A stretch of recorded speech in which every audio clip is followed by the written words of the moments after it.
दोस्तों नमस्कार। मेरे पीछे आप दो तस्वीरें देख रहे हैं शुभमन गिल की, एक टेस्ट की एक वनडे की। और यहाँ दो तस्वीरें दिखाने का हमारा पर्पस यही है कि शुभमन गिल वनडे में कैसा परफॉर्मेंस करते हैं, टेस्ट में कैसा परफॉर्मेंस करते हैं, और टेस्ट में इतना कुछ करने के बावजूद उनका जो औसत है वो इतना कम क्यों है। उनका जो वनडे का औसत है वो है 62.76 का, और वहीं उनका जो T20 का औसत है वो भी 40.40 का उनका औसत है।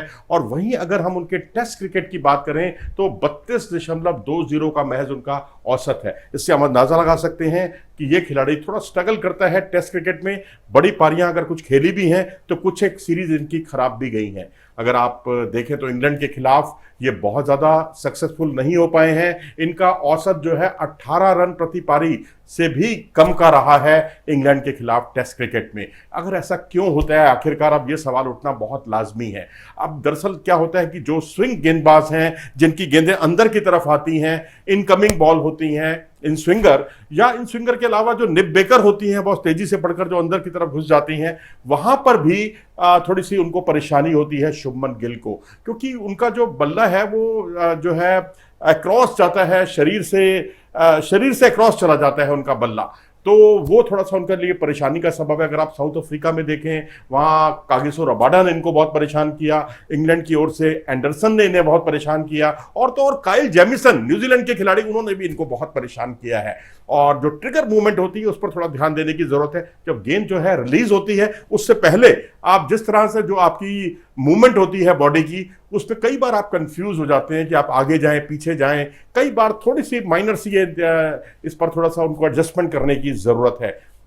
इसके अलावा अगर आप देखें तो कुछ एक फॉरवर्ड आने में भी थोड़ा सा वो विलंब से आते हैं, देरी से आते हैं। जैसे फॉरवर्ड आते हैं तो उसमें बल्ला उनका जो है वो तो ठीक मोमेंट में आता है, लेकिन पैर थोड़ा सा धीरे हैं, इस पर थोड़ा सा और शार्प एक्शन होना चाहिए, वहां थोड़ी सी ये देर कर देते हैं। और ये दिक्कत इनकी एज ग्रुप टूर्नामेंट से ही देखने को मिल रही है, और आज भी बदस्तूर जारी है। और फ्रंट फुट पर वेट ट्रांसफर करना इनकी सबसे बड़ी समस्या रही है, जो इनके लिए खासकर टेस्ट क्रिकेट में बहुत परेशानी का सबब बना है। लेकिन वनडे क्रिकेट में ये अपने टाइमिंग के साथ उसको बहुत अच्छे तरीके से मैनेज कर लेते हैं।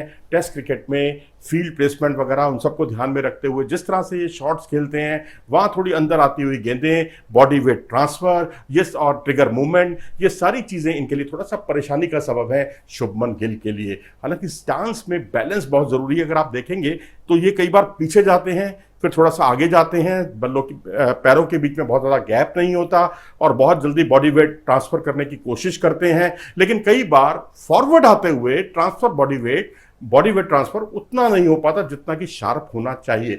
अब आप देखें तो जब इन्होंने डबल सेंचुरी बनाई थी न्यूजीलैंड के खिलाफ हैदराबाद में, तो ज़्यादा मूवमेंट नहीं था, ना साइडवे मूवमेंट था, और साइडवे मूवमेंट ना होने की वजह से इनको डबल सेंचुरी बनाने में मदद मिली थी। दूसरी दिक्कत यह है कि ये बॉटम हैंड से खेलते हैं। हालांकि बॉटम हैंड से खेलना कोई बुरी बात नहीं है, लेकिन जब आप उसको कई बार ज़्यादा कसके पकड़ लेते हैं तो होता यह है कि अगर आप लेग साइड की तरफ खेल रहे हैं तो आपको शॉट्स खेलने में मदद मिलती है। लेकिन उसके अलावा आप जिस तरह से आगे जाते हैं या पीछे जाते हैं या दूसरी जगह खेलते हैं या पावर जनरेट करने की कोशिश करते हैं अपने शॉट्स में, तो बॉटम हैंड जो कसके आपने पकड़ा हुआ है उसमें एजेस लगने के चांसेस रहते हैं। गेंद बल्ले का बाहरी किनारा लेती हुई या तो स्लिप की पोजीशन में, या पॉइंट की पोजीशन में, या गली की पोजीशन में, या लेग गली की पोजीशन में कहीं भी जा सकती है। लेकिन आप एक मूवमेंट पर ज़्यादा तेज खेल सकते हैं, बस ये एक नुकसान होता है। हालांकि विराट कोहली भी बॉटम हैंड से खेलते हैं, लेकिन उनकी जो बल्लेबाजी की जो शैली है, अगर आप वो देखें तो वो एक तो हाथ को बहुत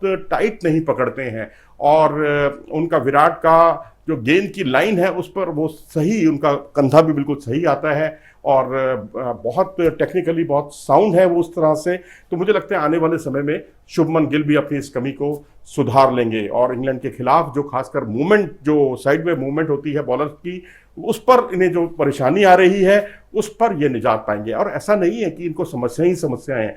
अगर जहाँ कहीं समस्याएं हैं उसका निदान भी इन्होंने बहुत अच्छे तरीके से ढूंढा है। अगर आप देखें न्यूजीलैंड के खिलाफ शुरुआत में ये बहुत चले नहीं थे, बहुत कामयाब नहीं हुए थे, लेकिन उसके बाद जब न्यूजीलैंड के खिलाफ बाद में खेले तो फिर इन्होंने वो फंसना तो छोड़िए, इन्होंने बाद में सेंचुरी भी बनाई, डबल सेंचुरी भी बनाई, बहुत बड़े शॉट्स भी खेले और विकेट के चारों ओर शॉट्स खेलते हुए दिखाई दिए हैं। ये शुभमन गिल को बहुत बड़ा बनाता है। तो अब उम्मीद कीजिए कि इंग्लैंड के अगेंस्ट भी ये इनका बल्ला चले और खासकर जो अंदर आती हुई गेंदें हैं, चाहे वो निक बेकर की फॉर्म में हो, चाहे इन स्विंगर की शेप में हो, उसको ये बखूबी खेलें और जो कमजोरियां उनकी अभी तक देखने को मिली हैं, अपनी कमजोरियों से ये उसी तरह से निजात पाएं जैसे कि न्यूजीलैंड के खिलाफ इन्होंने शानदार बल्लेबाजी करके खासकर वनडे क्रिकेट में अपनी एक अलग पहचान बनाई है। तो उम्मीद करनी चाहिए कि शुभमन गिल आने वाले समय में खासकर इस वर्ल्ड कप में भारतीय टीम के बहुत बड़े एसेट होंगे और अपनी कमजोरियों पर काम करेंगे।